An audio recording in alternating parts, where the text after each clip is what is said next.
Monstera tropical rain forest में grow होने वाला बहुत ही खूबसूरत प्लांट है। वो मोन्स्टेरा और इसे स्विस चीज वाइन भी कहते हैं। जैसे कि चीज़ में कट होते हैं उसी प्रकार से इसके पत्ते में भी कुछ इस प्रकार से कट होते हैं, इसीलिए स्विस चीज वाइन भी कहते हैं। तो जिससे आपको पता लग ही रहा होगा कि मॉइस्चर लविंग प्लांट है। तो इसे बहुत ज़्यादा नमी चाहिए होती है। तो अगर बरसात के टाइम इसके जो प्लांट है वो बहुत ज़्यादा हरे भरे हो जाते हैं, क्योंकि आपको पता ही है कि बारिश के वक्त हर एक तरफ मॉइस्चर रहती है। और इसे आप इंडोर रख सकते हैं। अगर आउटडोर रखते हैं तो आप इसे किसी बड़े पेड़ के छांव के नीचे रख सकते हो। इसे डायरेक्ट सनलाइट की ज़रूरत नहीं, उसके वजह से अगर डायरेक्ट सनलाइट पड़ेगी तो इसके पत्ते जो है बर्न होने लगेंगे। तो इस प्रकार से 3-4 आप ब्रांचेस कटिंग कर ले। जितने भी ज़्यादा इसमें गांठें होंगी उतने ज़्यादा आपके कटिंग और नए पौधे तैयार होंगे। तो इसीलिए यहाँ पर और कुछ भी मैंने पिछले साल कटिंग लगाए थे वो भी बड़े हो चुके हैं।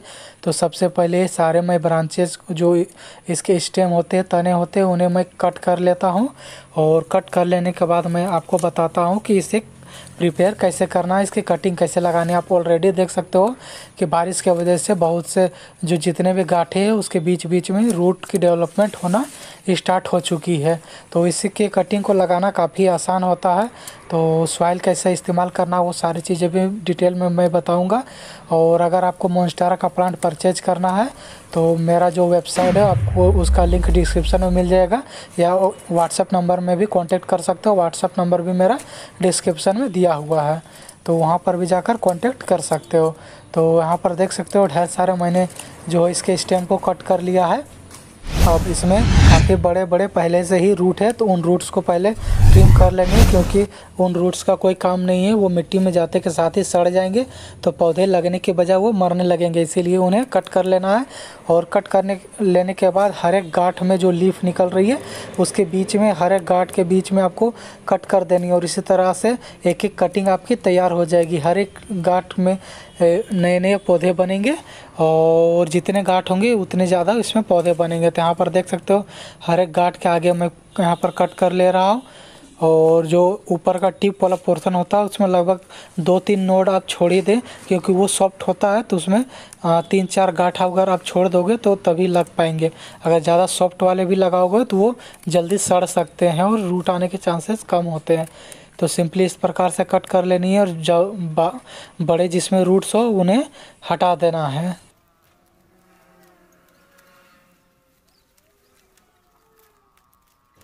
तो यहाँ पर मैंने ढेर सारे जो है कि कटिंग को तैयार कर लिया है। अब इसे आप चाहो तो किसी भी तरह का गमले में लगा सकते हो या ट्रे में लगा सकते हो। तो सिंपली ये प्लास्टिक एक मेरे पास कप है या बोल सकते हो डब्बा है, उस डब्बे में मैं लगाने वाला हूँ, क्योंकि इसमें जो है कि एक ही साथ ढेर सारे मैं कटिंग को लगा सकता हूँ। और जब रूट आ जाए तो उसके बाद सेपरेट कर सकते हैं।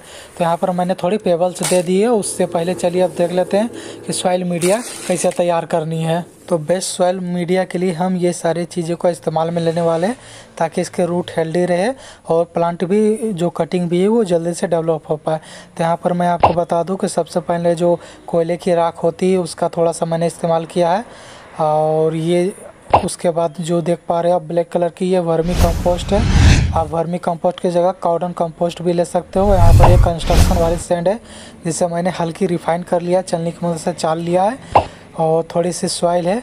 आप सॉइल को मतलब कि बिना सॉइल का भी आप इस्तेमाल से इसे ग्रो कर सकते हो।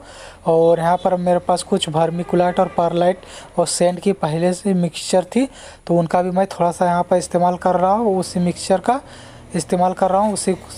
और ये सारे चीज़ें को अच्छी तरह से मिक्स कर लेंगे। उसके बाद जो हमारा पोटिंग मीडिया है वो बिल्कुल तैयार हो जाएगा।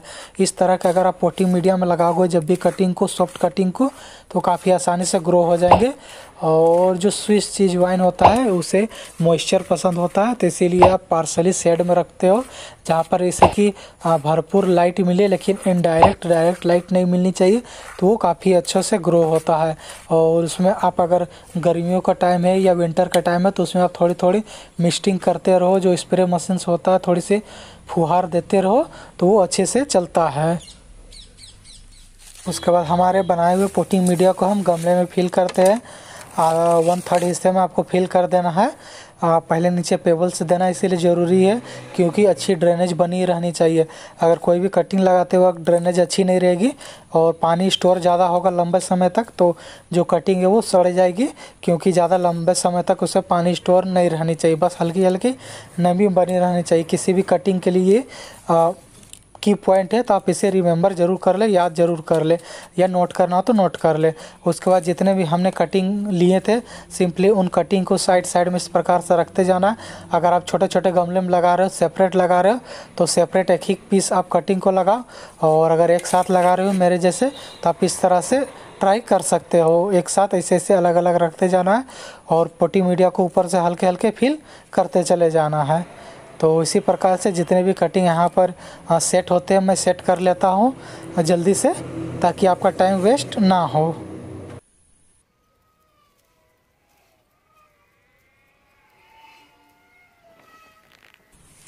तो यहाँ पर मैंने एक पोर्ट को कंप्लीट कर दिया है कटिंग लगाकर।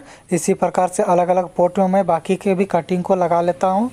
और उसके बाद इसमें आपको करना क्या है कि पानी दे देनी है, और फर्स्ट टाइम आपको वाटरिंग जब भी करना हो तो आपको मैं बताता हूँ कि सीड या जब भी आप कटिंग लगाते हो तो उसमें फंगीसाइड का इस्तेमाल ज़रूर करें। अगर आपके पास कोई भी फंगीसाइड या तो फिर आपके पास वर्मी कंपोस्ट वगैरह ना हो या आसपास ना मिलता हो तो उसका बाइंग लिंक आपको जो है कि डिस्क्रिप्शन में मिल जाएगा। तो यहाँ पर मैं वाटरिंग कैन में पानी भर लिया हूँ, फंगीसाइड में मिला लिया हूँ। तो ऊपर से फर्स्ट टाइम अच्छी तरह से पानी दे देने हैं भरपूर। फर्स्ट टाइम आपको भरपूर पानी देनी है। उसके बाद देखिए जब भी जो ऊपर की मिट्टी की लेयर अगर सूख रही हो उसके बाद ही पानी दे, क्योंकि हमने इसमें परलाइट का वर्मीकुलाइट का इस्तेमाल किया है। तो वर्मीकुलाइट जो है कि मॉइस्चर को लंबे समय तक स्टोर करके रखता है, इसीलिए अगर मिट्टी ऊपर सूख भी जाए तो नीचे नमी बनी रहती है, इसीलिए हल्के हल्के आपको पानी देनी है, बाद में ज़्यादा पानी नहीं देनी है। और हाँ, बारिश के टाइम में इसे आप ग्रो कर सकते हो या तो फिर आप विंटर के बाद आप इसे ग्रो कर सकते हो काफ़ी आसानी से। लेकिन एक बात का ध्यान रखना है कि बारिश का पानी से बचाना है, क्योंकि बारिश जो है कि इवनली पानी एक जगह डिस्ट्रीब्यूट नहीं करता है, बांटता नहीं है, कभी ज़्यादा देता है, कभी कम दे देता है, कभी ज़्यादा धूप हो जाता है। इसीलिए आप ऐसे सेट के नीचे रखो जैसे मैंने यहाँ पर रखा है। यहाँ पर 16 दिन कंप्लीट हो चुके हैं और मैं यहाँ पर 16 दिन के बाद एक बार सेकेंड टाइम वाटरिंग कर रहा था, तो मैंने देखा कि यहाँ पर इसके जो है कि जो पोट है उसके नीचे से हल्की हल्की रूट दिख रही है, तो सोचा आपको भी थोड़ी सी अपडेट दे देता हूँ। और ये वाइट वाला जो ट्रांसपेरेंट हमने पोट में लगाया था तो इसमें आप देख सकते हो कि आपको हल्की हल्की वाइट रूट नज़र आ रही होगी। तो अभी कुछ दिन और इसमें मैं रहने देने वाला हूँ, उसके बाद ही मैं निकालूंगा, ताकि जो है कि जिसमें रूट वगैरह नहीं भी आएंगे तो उसमें अच्छे से रूट आ जाए और वो अच्छे से सेट हो जाए मिट्टी में। तो यहाँ पर ढेर सारा आपको वाइट रूट भी नज़र आ रहे होंगे। तो यहाँ पर 20 दिन कंप्लीट हो चुके हैं और अब इनकी रिपोर्टिंग का टाइम हो चुका है लगभग इतने दिन में। अगर आप मानसून में कटिंग लगाते हो तो रिपोर्ट कर सकते हो, क्योंकि उसमें 20 दिन में अच्छे खासे इसमें रूट आ जाते हैं। और ऊपर की प्लांट की कंडीशन भी आप देख सकते हो कितनी ज़्यादा हेल्दी और कितनी खूबसूरत लग रहा है। ये जो प्लांट होते हैं मोन्स्टेरा के या स्विस चीज़ वाइन जो भी बोल लो, इसे आप टेबल में इंडोर रख सकते हो, क्योंकि ये एयर प्योरीफाइंग भी प्लांट है, हवा को शुद्ध करता है, तब रूम के अंदर रख सकते हो। और ये जो प्लांट दिल्ली या मुंबई जैसे शहरों में या बेंगलुरु जैसे शहरों में काफ़ी ज़्यादा महंगे मिलते हैं, लेकिन अगर आप मेरे से परचेज करोगे तो आपको डिलीवरी कॉस्ट के साथ काफ़ी चीप रेट में मैं देने वाला हूँ। और रेट के लिए आप जो है कि व्हाट्सएप नंबर या मेरे वेबसाइट में जाकर चेक कर सकते हो।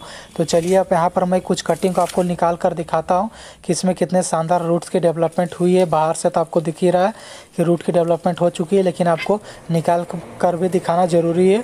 और इसे कैसे रिपोर्ट करना, किस तरह का सॉइल मीडिया इस्तेमाल करना, वो सारी चीज़ें भी मैं आपको बताऊँगा। तो यहाँ पर देख सकते हो कि इतनी ज़्यादा शानदार और लंबी रूट की डेवलपमेंट हुई है। और वाइट आपको जो नज़र आ रहा होगा वो न्यू रूट्स है जो कि एक्टिवेट हो चुके हैं और कितनी अच्छी तरह से ग्रोथ हो रही है। और ये काफ़ी ज़्यादा सेटल हो चुके हैं।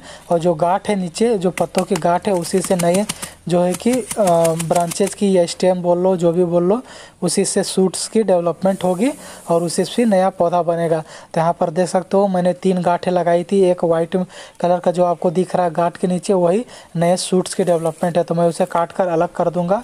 तो फिलहाल चलिए यहाँ पर दिखाते हैं कुछ और कटिंग को निकाल कर। तो इसमें भी देख सकते हो कि काफ़ी शानदार इसमें रूट की डेवलपमेंट हुई है।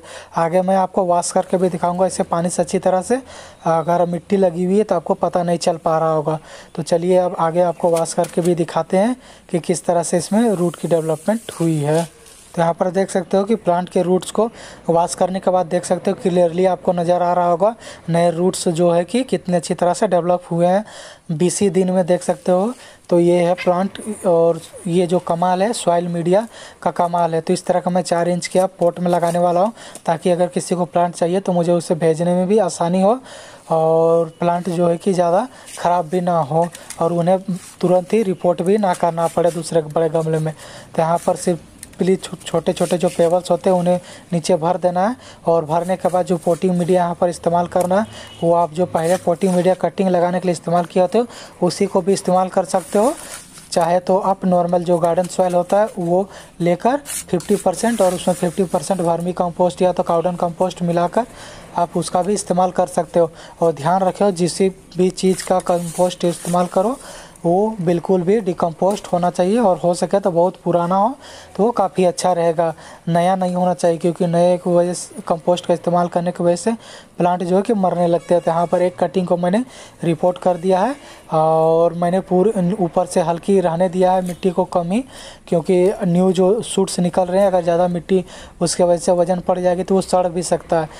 तो इसीलिए मैंने हल्के से यहाँ पर रहने दिया और वाटरिंग यहाँ पर कर दे रहा हूँ। वैसे तो मिट्टी पूरी तरह से मॉइस्ट है, लेकिन फिर भी यहाँ पर थोड़ी सी पानी दे रहा हूँ ताकि कोई भी एयर पॉकेट्स वगैरह इसमें बना ना रहे। तो इसी प्रकार से सभी प्लांट को रिपोर्ट कर लेना है, और जहाँ पर पार्सली शेड में पॉलीथीन बारिश के पानी से बचाकर जहाँ पर रखा था वहीं पर फिर से इसे लगभग 1 सप्ताह के लिए रहने देना है, ताकि जो रूट है वो अच्छे से सेट हो जाए। और जो मदर प्लांट है जिनसे हम कटिंग लिए थे उनकी भी देख सकते हो उसमें भी नए नए शूट्स की डेवलपमेंट स्टार्ट हो चुकी है, और वो भी प्लांट काफ़ी हेल्दी है। और अगर आप रूम के अंदर रखते हो तो इस तरह का आप चारकोल का इस्तेमाल कर सकते हो। चारकोल से क्या है कि प्लांट के जो सॉइल है वो मतलब कि नीचे गिरेंगे भी नहीं और अच्छे भी लगेंगे, और उसमें नमी भी बनी रहेगी। और तीसरी चीज़ है कि उसमें जो है कि कीड़े वगैरह भी ज़्यादा नहीं आएंगे और बदबू भी नहीं आएगी मिट्टी से, अगर रूम के अंदर आप रख रहे हो तो आज की वीडियो अगर पसंद आया और चैनल को अभी तक सब्सक्राइब नहीं किया और वीडियो को यहाँ तक देखा तो ज़रूर लाइक कर लेना और चैनल को ज़रूर सब्सक्राइब कर लेना। तो फिर मिलते हैं अगले वीडियो में, तब तक ले take care, good bye and जय हिंद।